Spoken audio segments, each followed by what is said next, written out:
سلام آقای ملک. السلام آقا. چطوره که هر جا میرم کله بگیرم میگم فقط کله پاچه سوپر گوشت ملک.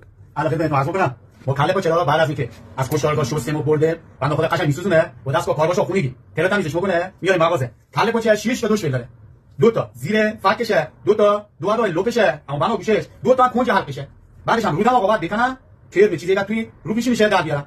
پاچش هم همینجوری میبینه. این پاچه که تلات تمیز جون ببینه قشنگ چیزایی اینجا داره که ما قدیمی هم گفتنش موی دوست. ببینه اینو که وسطه پاچه که باید گرفته بشه. الان من بهتون سریوسه در میارم که ببینید 6 تا پاچه 6 تا گوشت داشت الان بهتون در میارم.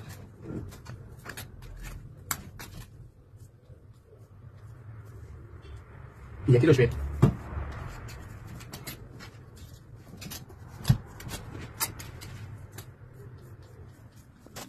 بینه یکی دیگه دوش بید باید کنه فکش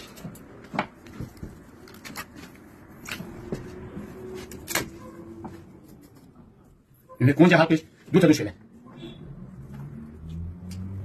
بینه این دوش بده که هرونه میگن که نباید بخورن تو دلنشون در میاد. اینا میره رو دماغش. بینه دماغم را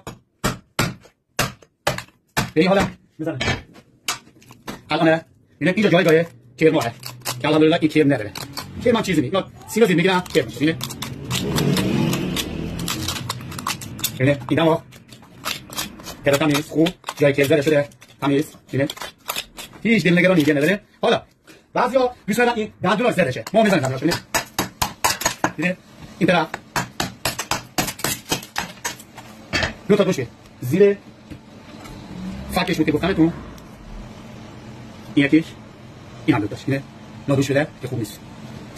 الان این کله پاچه آماده ایدم تلات تمیز خوب شیک و مجلسی دماغش بالای پیشونیش هیچی نوشش میکنه به سلامتی بنتاجی پاچه خیلی مشتی و با کلاستو قشنگ.